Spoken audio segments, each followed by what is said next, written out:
قوم کے سامنے رکھنا چاہتا ہوں. پہلے تو میں اپنا کیس رکھنا چاہتا ہوں. اب یہ ہو کیا رہا ہے؟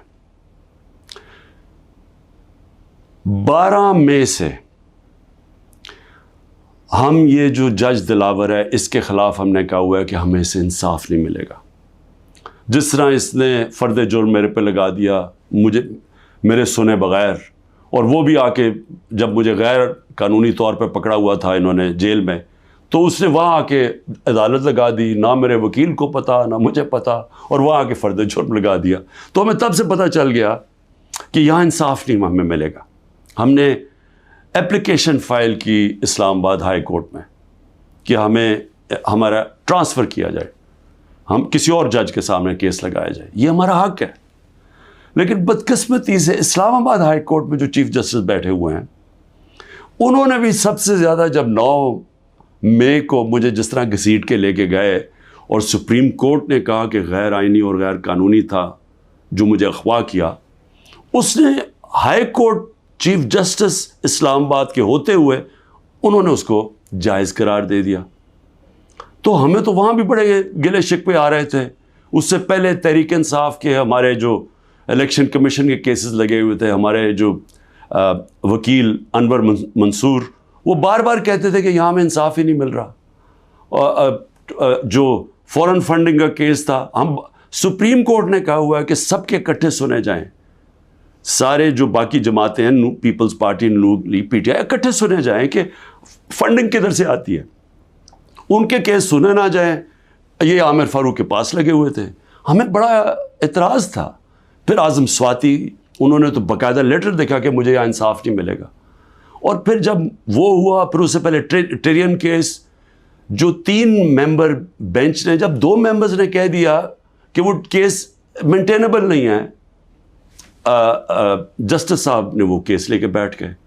تو ہم نے پھر دونوں کی طرف، ہم نے دونوں ججز کا کہا کہ یہ ہمیں ان امپائرز پہ اعتماد نہیں ہے، یہ ہمارا رائٹ ہے. ہم نے ریکوزل کا کہا.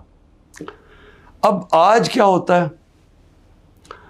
آج جو سپریم کورٹ میں ہم پہلے جب یہاں سے نہیں انصاف ملا، پھر ہم اسلام آباد ہائی کورٹ گئے، وہاں انصاف نہیں ملنا تھا، ہم سپریم کورٹ چلے گئے. سپریم کورٹ نے کہا کہ جو ہماری پٹیشنز لگی ہوئی ہیں ہائی کورٹ میں، وہ سب اکٹھی سنی جائیں. اب آج اکٹھی سنی نہیں گئی پٹیشنز. جو ہماری پٹیشن تھی ٹرانسفر کی، ہماری ریکوزل کی، ہم نے کہا کہ جسٹس عامر کو ہماری نہیں سننی چاہیے ہماری پٹیشنز، وہ بھی ڈسمس ہو گئی، وہ اگنور ہو گئی.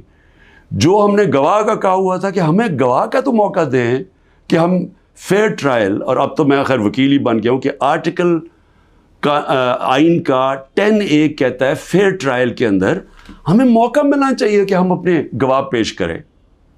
اور وہ گواہ ڈال دیے آگے، اور کل انہوں نے کہہ دیا کہ ہمایوں دلاور ہماری فائنل آرگیومنٹ سن سکے. اب ہماری فائنل آرگیومنٹ وکیل کیسے کرے جب ہمارے گواہی نہیں پیش ہوا ہے؟ یہ فیئر ٹرائل کیسے ہوتا ہے؟ آج انہوں نے یہ فیصلہ کر دیا. تو نہ وہ ٹرانسفر کیا ہمایوں، نہ اس کا سنا ہمایوں کا دلاور کا کہ ہمیں ٹرانسفر چاہیے وہاں سے، نہ انہوں نے سپریم کورٹ جس نے کہا کہ سب اکٹھی پٹیشن سنی جائے، نہ انہوں نے وہ سنا. 7 پٹیشنز تھیں، ان میں سے انہوں نے صرف جو باقی آگے کر دی یا ڈسمس کر دی، اور جو اصل ہم ٹرانسفر چاہتے تھے وہ کی نہیں. اور یہ بھی نہیں اسے باؤنڈ کیا کل دلاور کو، کہ جج دلاور کو، کہ وہ تب تک فیصلہ نہیں کر سکتے، آرگیومنٹس پوری نہیں سن سکتے جب تک ہمارے گواہ پیش نہ ہوں. اب وہ کل کے اوپر پھر ڈال دیے. ہم ایک خوف کی فضا ایسی بنائی ہوئی ہے. یہاں جو طاقت میں ہیں وہ لوگ یہ سمجھتے ہیں کہ جتنا ظلم کریں گے لوگ ڈر جائیں گے.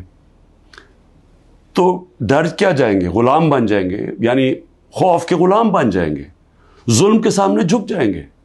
جو میں بار بار مثال دیتا ہوں، جو یزید نے کیا کوفہ کے لوگوں سے، اپنا گورنر بٹھایا، اس نے ان کو ظلم کر کے ان کو سیم کے وہ لوگ بنا دیے جو جانوروں کے اوپر یعنی جانوروں کے لیول پہ پہنچ گئے. تو آج ہم وہی کر رہے ہیں پاکستان سے. مجھے آج ابھی میں وکیلوں سے مل رہا تھا، انہوں نے مجھے خبر دی کہ جو ہمارے سینئر لوگ جیلوں میں، ایک تو وہ ہیں جو کہ ہمارے کارکن جیلوں میں برے حالات میں ہیں، لیکن وہ جوان ہیں, تکڑے ہیں. لیکن جو سینئر لوگ ہیں انہوں نے مجھے رپورٹ دی, ڈاکٹر یاسمین کتنی دفعہ بیمار ہوئی ہیں, تقریباً 75 سال کی ہیں. محمود رشید وہ 70 سال سے اوپر ہے, ان کو ہارٹ پرابلم ہے, وہ کس مشکل سے گزر رہے ہیں, بیمار ہوئے کتنی دفعہ. اعجاز چودھری تقریباً 10 kg اپنا وزن لوز کر بیٹھے, ڈائبیٹک ہیں. عالیہ حمزہ بڑی بری طرح بیمار رہی, ابھی انہوں نے وکیل نے بتایا کہ اس بار ہی ملے وہ تھوڑی ٹھیک تھی.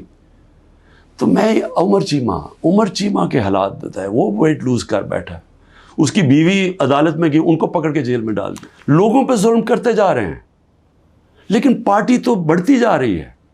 تو کیا یا تو الیکشن کبھی نہیں کروانا, لیکن جب بھی الیکشن ہوگا, یہ میری آج آپ پیشن گوئی سن لیں, جیسا جو جتنی مرضی آپ کوشش کر لیں, جب الیکشن ہوگا اور جو پبلک اس ملک کی نکلے گی, آپ جو مرضی کر لیں, تحریک انصاف کو جیتنے سے نہیں روک سکتے انشاءاللہ.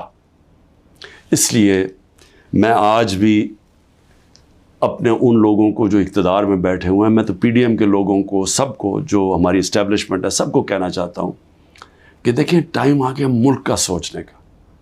اپنی سوچ ذات بیچ میں سے نکال دیں. جب بھی ملک کا سوچیں گے اپنی ذات سے ہٹ کے, ہم سب بیٹھ کے وہی فیصلہ کریں گے جو پاکستان کے لیے بہتر ہے, اور وہ ہے صاف اور شفاف الیکشن. پاکستان زندہ باد.